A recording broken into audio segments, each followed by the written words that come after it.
Assalamualaikum warahmatullahi wabarakatuh.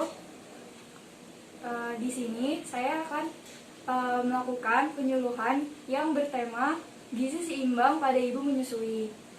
Sebelumnya, saya ingin mengucapkan terima kasih kepada ibu atas waktu dan tempatnya telah mempersilahkan saya untuk melakukan penyuluhan. Baik, saya akan memperkenalkan diri terlebih dahulu kepada penonton dan kepada ibu. Perkenalkan, nama saya Arista Nurharyandini, kelas 2A, Prodi Profesi Bidan, jurusan Kebidanan, Poltekkes Kemenkes Jakarta 3. Baik, di sini kita akan berkenalan juga kepada ibunya. Nama ibu, nama panjangnya? Siti Haryanti, Siti Haryanti, umurnya? 36 tahun, Ibu mempunyai anak menyusui usia berapa? 3 bulan setengah. Baik. Oke, sebelum saya melakukan penyuluhan, saya ingin sedikit bertanya kepada ibu, apakah sebelumnya ibu pernah mendengar gizi seimbang pada ibu menyusui dari bidan atau dari tenaga kesehatan lainnya? Seingat saya sih belum, lupa. Oh, baik, di sini saya akan membawakan penyuluhan tentang gizi seimbang pada ibu menyusui. Nah, saya akan mengasih medianya dulu. Media yang saya gunakan berupa poster. Nah, jadi ini sama ini juga ada materinya di sini, tapi nggak terlalu gitu pokoknya sih. Nah, yang pertama itu mengenai gizi seimbang. Apa sih gizi seimbang itu? Nah, gizi seimbang itu merupakan susunan pangan sehari-hari yang mengandung zat gizi dalam jenis dan jumlah yang sesuai dengan kebutuhan tubuh, dengan memperhatikan prinsip keanekaragaman pangan, aktivitas fisik, perilaku hidup bersih, dan memantau berat badan secara teratur dalam rangka mempertahankan berat badan normal untuk mencegah masalah gizi. Nah, selanjutnya saya akan menjelaskan tentang pengertian ibu menyusui. Nah, ibu menyusui itu adalah proses pemberian susu kepada bayi atau anak kecil dengan air susu ibu atau ASI dari payudara ibu. Bayi menggunakan refleks menghisap untuk mendapatkan dan menelan susu tersebut. Nah, gizi pada ibu menyusui ini sangat erat kaitannya dengan produksi air susu yang sangat dibutuhkan untuk tumbuh kembang bayi. Bila pemberian ASI berhasil baik, maka berat badan bayi akan meningkat, integritas kulit baik, tonus otot, serta kebiasaan makan yang memuaskan. Oke, sampai saat ini apakah ada yang ingin ditanyakan, Ibu? Oh, nggak ada, udah mengerti. Baik. Paham. Oke, selanjutnya saya akan menjelaskan tentang kebutuhan energi dan zat gizi pada ibu menyusui. Jadi, yang pertama dibutuhkan oleh ibu menyusui itu adalah karbohidrat. Nah, saat 6 bulan pertama menyusui, kebutuhan ibu itu meningkat sebesar 65 gram per hari atau setara dengan 1,5 porsi nasi. Terus yang kedua ada protein, sangat diperlukan untuk meningkatkan produksi air susu. Ibu menyusui membutuhkan tambahan protein sebesar 17 gram. Nah, yang selanjutnya itu ada lemak. Lemak berfungsi sebagai sumber tenaga dan berperan dalam produksi ASI serta pembawa vitamin larut lemak dalam ASI. Terus yang selanjutnya ada vitamin dan mineral. Kadar vitamin dalam ASI sangat dipengaruhi oleh vitamin yang dimakan ibu. Jadi suplemen vitamin pada ibu akan menaikkan kadar vitamin ASI. Nah, ini ada contoh-contoh sumber makanan bergizinya. Misalnya kayak karbohidrat itu dari nasi, ubi, kentang, singkong, bihun, mie, roti, makaroni, dan jagung. Terus protein ada dibagi menjadi dua, yaitu protein hewani dan protein nabati. Protein hewani itu ada ikan, daging, telur, unggas, susu, dan hasil olahannya. Terus protein nabati itu ada tahu, tempe, kacang-kacangan. Nah, terus lemak itu ada dua, lemak tak jenuh sama lemak jenuh. Nah, ini yang saya jelaskan di sini, omega 3 dan omega 6 ini lemak tak jenuh. Jadi ini lemak yang omega 3 sama omega 6 ini yang paling dibutuhkan sama bayi. Ini untuk perkembangan saraf bayi.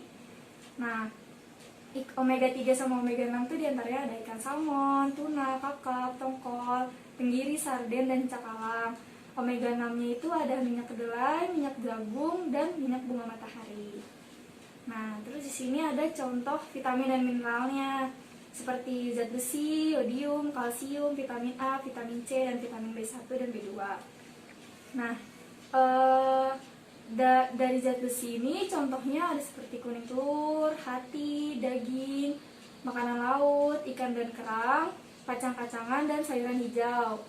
Yodium bisa didapatkan dari minyak ikan, ikan laut, garam yang beriodium. Selanjutnya, kalsium bisa didapatkan dari susu, keju, teri, dan kacang-kacangan. Vitamin A bisa didapatkan dari kuning telur, hati, mentega, sayuran berwarna hijau, dan buah berwarna kuning. Vitamin C bisa didapatkan dari buah-buahan yang memiliki rasa kecut, seperti jeruk, mangga, sirsak, apel, tomat, dan sebagainya. Terus vitamin B1 dan B2 juga bisa didapatkan dari padi, kacang-kacangan, hati, telur, dan ikan. Selanjutnya, ini ada anjuran jumlah porsi yang harus dimakan ibu menyusui dalam sehari. Nah, di sini juga ada nih aku sampaikan. Nah, jadi ibu menyusui itu sehari harus makan sebanyak 2.400 kalori. Seharusnya, yang seharusnya. Nah, 2.400 kalori itu didapat dari nasi. Nasinya itu 6,5 porsi. Satu porsinya itu 3/4 gelas. Jadi kalau ibu memasak nasi 1 gelas, itu 3/4 gelasnya itu 1 porsi. Nah, jadi ibu membutuhkan nasi 6,5 porsi yang seharusnya. Nah, daging ikan itu sebanyak 3 porsi, tempe 3,5, sayuran 3,5 porsi, buah 5 porsi, susu 1 porsi, minyak 6 porsi, dan gula 2 porsi. Nah, itu di bawahnya ada pembagian porsi makanan sehari menu ibu menyusui. Nah, yang ini. Nah, jadi misalnya nasi itu ada 6,5 porsi. 6,5 porsi dimakan 2 di pagi hari, 1 di selingan pagi, 1,5 di siang. Selingan sorenya diberhentiin dulu, ini diganti sama buah. Terus malamnya nanti bisa pakai nasi lagi 1,5 porsi lagi, dan selingan malamnya setengah porsi. Nah, nasi ini nanti bisa diganti memang sih, bisa nasi kan tadi kayak di karbohidrat. Nah, nasi itu bisa setara sama ubi, kentang, singkong, atau roti, bisa diganti makanan-makanan yang setara dengan karbohidrat, jadi nggak sepenuhnya nasi. Seperti itu. Nah, selanjutnya ada makanan dan minuman pantangan ibu. Yang pertama ada minuman yang mengandung alkohol. Jadi ibu menyusui itu sebaiknya menghindari minuman beralkohol, karena alkohol dapat disalurkan ke bayi melalui ASI. Nah, alkohol itu juga memberi dampak buruk bagi perkembangan saraf bayi. Bayi akan tampak lemas, lunglai, mengantuk, tidurnya terus lebih lama. Selain itu, alkohol juga terbukti dapat mengurangi jumlah produksi ASI. Nah, selanjutnya makanan yang berasal dari laut atau ikan-ikan laut yang besar, seperti ikan hiu, ikan tuna, ikan todak, dan sejenisnya itu sebaiknya dikurangi. Bukan tidak boleh dikonsumsi, tapi dikurangi. Karena biasanya ikan-ikan besar itu mengandung merkuri dari laut. Nah, itu kan nanti kan kalau misalnya kita memakan ikan besar, itu kan nanti disalurkan ke bayi melalui ASI kan. Nah, kelebihan merkuri itu memberi dampak buruk juga bagi perkembangan saraf bayi. Nah, selanjutnya ada makanan yang mengiritasi saluran pencernaan, seperti kubis, brokoli, paprika. Itu merupakan makanan yang menghasilkan gas dan membuat kembung. Nah, makanya makanan-makanan tersebut dapat menyebabkan saluran pencernaan bayi jadi tidak nyaman. Makanya sebaiknya dikurangi. Boleh dikonsumsi tapi sebaiknya dikurangi. Sama juga buah-buahan yang mengandung sitrus seperti jeruk, lemon, dan sejenisnya. Itu kan makanannya agak sedikit mengganggu gitu. Terus juga makanan pedas itu sebaiknya dikurangi, karena makanan-makanan tersebut dapat menimbulkan iritasi pada saluran pencernaan bayi. Nah, selanjutnya ada makanan yang menimbulkan alergi produk olahan seperti bahan dasar susu, kedelai, gandum, telur, kacang-kacangan, jagung seperti es krim, keju, yogurt, dan sejenisnya. Itu juga sebaiknya dikurangi. Karena produk olahan tersebut ada kalanya pada beberapa bayi dapat menimbulkan gejala alergi seperti diare, bercak, kemerahan, sakit perut, dan muntah. Oleh karena itu, ibu harus selalu memperhatikan sensitivitas bayi terhadap makanan-makanan tersebut. Karena kalau bayinya sensitif, berarti makanan itu menjadi pantangan. Selanjutnya ada makanan yang mengurangi produksi ASI. Beberapa dedaunan seperti peppermint, peterselie, parsley yang merupakan campuran pada teh, sop, dan obat-obatan herbal sebaiknya juga tidak dikonsumsi berlebihan. Karena dedaunan mint tersebut apabila dikonsumsi dalam jumlah yang banyak dapat mengurangi jumlah ASI yang diproduksi. Nah, beberapa makanan tersebut merupakan pantangan ibu menyusui yang apabila dikonsumsi berlebihan dapat mempengaruhi ASI yang diberikan pada bayi dan pada akhirnya akan mempengaruhi kesehatan bayi. Oleh karena itu, penting bagi ibu untuk memperhatikan makanan yang dimakannya agar bayi yang disusuinya dapat tumbuh dan berkembang dengan baik. Nah, sampai sini apa ada yang mau ditanyakan, Ibu? Enggak ada, udah paham. Oke, selanjutnya ini ada masalah gizi pada ibu menyusui. Yang pertama tuh ada anemia zat besi. Tadi kalau misalnya ibu tidak memakan beberapa zat besi yang tadi ada di vitamin dan mineral, nah ini bisa menyebabkan anemia zat besi. Nah, penyebab utama anemia gizi ini adalah kekurangan zat besi dan asam folat yang seharusnya tak perlu terjadi bila makanan sehari-hari beraneka ragam dan memenuhi gizi seimbang. Nah, selanjutnya ada kekurangan vitamin A. Pada ibu menyusui, vitamin A berperan penting untuk memelihara kesehatan ibu selama masa menyusui. Kondisi yang kerap terjadi karena kurang vitamin A adalah buta senja. Nah, selanjutnya ada GAKI, yaitu gangguan akibat kekurangan iodium. Nah, iodium itu kan tadi bisa didapatkan dari garam iodium tadi kan. Nah, GAKI adalah gangguan akibat kekurangan iodium yang mengakibatkan terjadinya gondok atau pembengkakan glandur tiroid di leher atau kreatinisme. Nah, selanjutnya ada kurang energi protein atau KIP atau protein energy malnutrition. Nah, ini juga bisa terjadi kalau kekurangan protein. Nah, KIP adalah penyakit gizi akibat defisiensi energi dalam jangka waktu yang cukup lama. Nah, kalau misalnya ini prevalensi tinggi itu maksudnya yang paling parah gitu. Yang paling parah misalnya dia terjadi pada balita, ibu hamil. Misalnya ibu hamil dia udah kena KIP.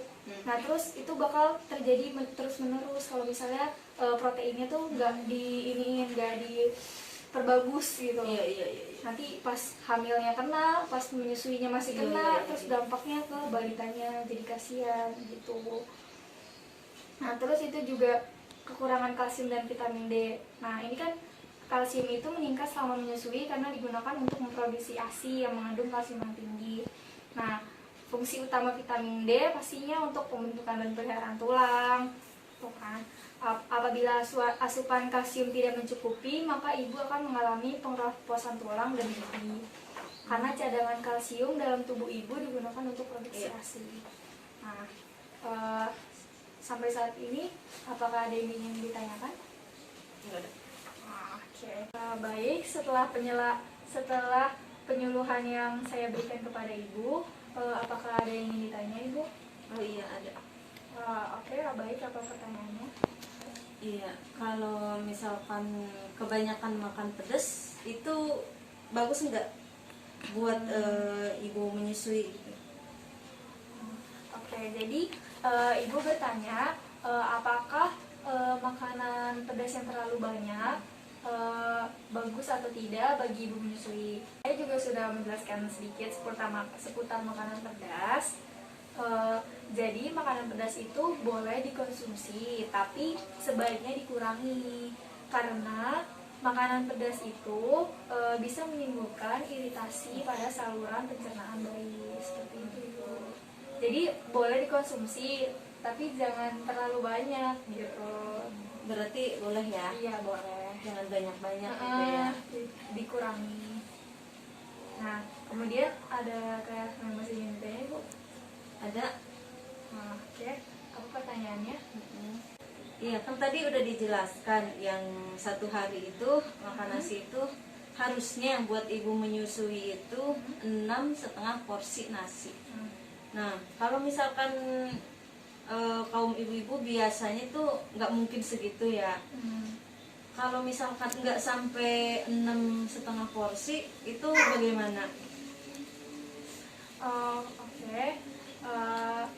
Baik, saya akan mengulang dulu pertanyaan dari ibunya. Jadi ibunya, pertanyaan kedua dari ibunya, ibu bertanya, jika tadi kan saya sudah menjelaskan anjuran jumlah porsi bahan makanan bagi ibu hamil itu nasi yang dibutuhkan yaitu 6,5 porsi. Nah, bagaimana jika jumlah porsi itu tidak sesuai pada ibu-ibu gitu ya? Nah, apakah mengganggu bagi gizi ibu menyusui? Nah, menurut saya apabila jumlah nasi itu tidak dikonsumsi dalam anjuran jumlah porsi tadi, ibu tuh bisa mengalami kekurangan karbohidrat atau kekurangan energi.